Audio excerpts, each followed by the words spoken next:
My name is Julie, and today I am standing on my soapbox to talk about how to care for a very common houseplant, which is a Monstera deliciosa, often called a Swiss cheese plant. I have been a houseplant enthusiast for about 7 years now, and I have found caring for plants and watching them grow to be very relaxing and very rewarding.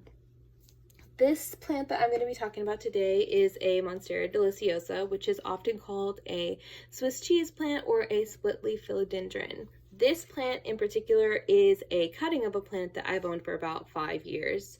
You can identify this plant based on its unique appearance. It has large leaves. It typically does grow to be pretty large, and you'll notice that it has a lot of this fenestration in the leaves. So these slits here, that is referred to as fenestration. And this is also where this plant gets its name, because these slits do kind of resemble the holes in Swiss cheese.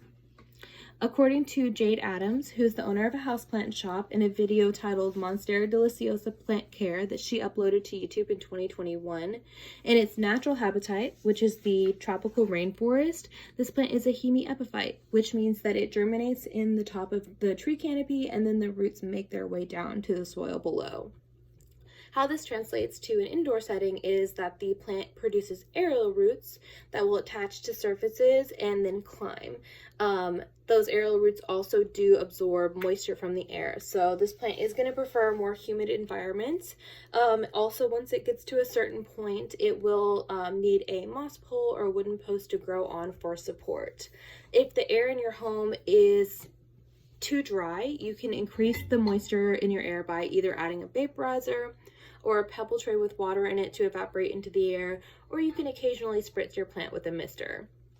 In the wild, this plant also produces an edible fruit, which is described as a cross between a pineapple and a banana, which does sound very interesting.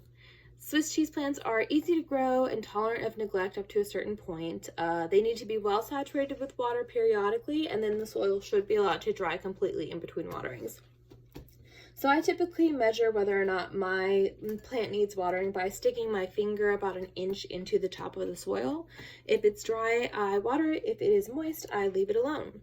And this plant, as with most houseplants, will need to be watered less in the colder months. So in the winter, it'll still need to be saturated each time it's watered. It'll just need to be watered less often. In terms of light, they should receive bright indirect light, which is, I feel like, how 90% of houseplants' light needs are described. But I keep mine in an eastern-facing window. It loves the morning light that filters through. It will also need to be fertilized about once a month. I just use a basic liquid houseplant fertilizer. But in the winter, it will not need to be fertilized as often. In fact, I don't typically fertilize mine at all during that season just because I'm not worried about its growth rate at that time. It's a dormant time. Once it gets too large for your space, you can reduce the size by taking cuttings off of your plant and then using those cuttings to create an entirely new plant. So the process of creating a new plant from a piece of a mother plant as opposed to germinating a seed is called propagation. Once I learned how to propagate, I filled up my home with more plants and started giving a lot of houseplants as gifts.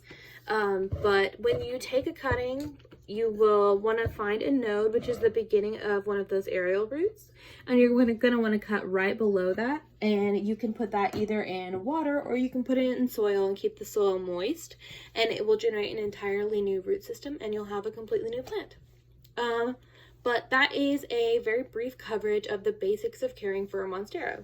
I found it absolutely fascinating to learn about this plant. It's so interesting to me to see its natural adaptations to its preferred habitat and how to care for it based on those adaptations.